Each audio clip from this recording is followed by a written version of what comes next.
Hidden from her sister Kate and the Duke, Alessandra hoped her conversation remained unheard, fearing her father's tighter control. Seeking sustenance in the bustling kitchens, she confided in Mario about speaking with the Duke, despite his wary concern over the rumors surrounding him, just as there were about her own masked identity.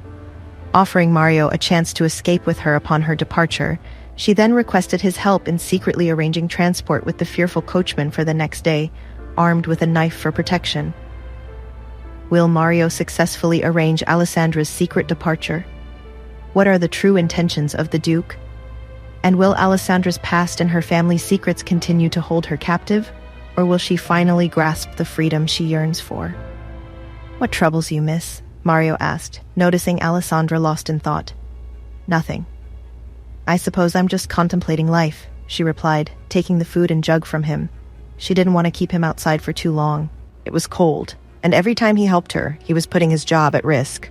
3 more hours, and then there will finally be peace, she muttered, ready to leave him and return to solitude. Mario sighed. He truly cared for the young lady. She had been dealt such a cruel hand, and he wanted nothing more than for her life to improve. "Miss Barrett, things will look up, I promise you. The rumors, your circumstances, even your relationship with your father. It won't always be like this," Mario assured her. Alessandra rolled her eyes. "Are you about to give me that tiresome speech about rainbows at the end of hardship?" No. Mario cut her off before she could finish the phrase he despised. "Have you ever seen a rainbow in Lockwood? I've lived here long enough, and I never have. Let's say happiness will come when the next shipment of rum arrives." Alessandra smiled and shook her head. Given his fondness for rum, there was a high probability Mario had already been drinking despite being on duty. "You and your rum," she chuckled. "What, it keeps me going? How else do you think I endure long nights like this? I wouldn't waste good liquor on those guests. They prefer their wine anyway." "But I slipped you something nice," he said, patting the jug in her hand. "You'll have a pleasant evening with this." "I don't get drunk easily," she reminded him.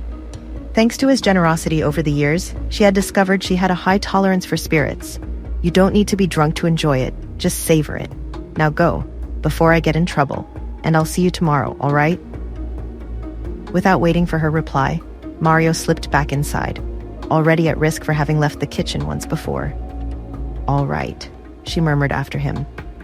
Alessandra glanced down at the food and drink before taking one last look at the kitchen door. "Time to head back," she said to herself, quietly making her way through the grounds. Her conversation with Mario had lifted her spirits, giving her renewed confidence that her meeting with the Duke tomorrow would go in her favor. She could marry and finally escape her family, or at least, perhaps the Duke would take pity on her and help her leave some other way. As she rounded the corner of the house towards the back doors, Alessandra overheard a maid muttering complaints. "All of them are so insufferable," the girl exclaimed, clearly exhausted after a long shift.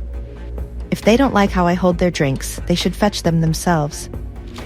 The maid was so preoccupied with her grumbling that she paid no attention to where she was going, glancing backwards more often than forward. She came within inches of the Baron's elusive daughter before nearly bumping into her. "Careful. You shouldn't be so loud," Alessandra cautioned her. "Kate was wandering the grounds not long ago." "Alessandra?" the maid gasped, stumbling back in terror. When she caught sight of the black mask covering most of Alessandra's face, she went rigid. "Please don't hurt me." "Hurt you?" Alessandra frowned, glancing at her hands. Short of starting a food fight, she had no means to harm anyone. Why did people insist on believing absurd rumors rather than applying simple logic? I'm just doing my job." "Don't kill me," the maid whimpered, covering her eyes as she trembled.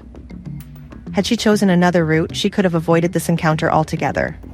The poor girl seemed convinced that merely glimpsing the exposed part of Alessandra's face would be enough to strike her dead. "Just be mindful of who might overhear you," Alessandra sighed, before continuing on her way. She had only meant to help by warning the maid to mind her volume. Alessandra firmly believed that her younger sister had some uncanny ability to detect gossip about herself and her guests from an impossible distance. Too many times she had caught people speaking ill of her or her friends, as if she had supernatural senses. Alessandra had a theory that the woman wasn't entirely of this world. Perhaps she fell from the sky, she mused. It was as plausible as anything else.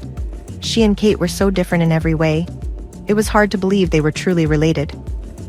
Alessandra passed the spot where she had encountered Edgar earlier, heading towards a door on the opposite side of the house from the kitchen. It led to a storeroom filled with gardening supplies, which in turn opened into a quiet hallway. Her father disliked guests straying beyond the designated party areas, wary of even the smallest whispers that might damage their reputation. Now that the music played louder, Alessandra skipped and twirled to the rhythm. All she lacked was a dance partner. At last, they're playing something decent, she smiled to herself. One day, I will be the belle of the ball. The hallway leading to her bedroom was dimly lit, the lantern flames dwindling from neglect. It didn't trouble her.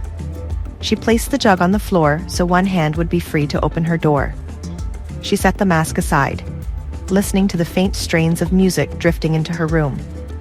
In silence, she ate, waiting for the night to pass quickly so that her meeting with Edgar could come all the sooner. Will Alessandra be able to meet the Duke? Will her dream of leaving this toxic household ever come true? Or will her father successfully restrain her? Hey, I'm Alessandra. If you're wondering what happens next, download the Pocket FM app now and listen to the exciting episodes of The Duke's Masked Bride.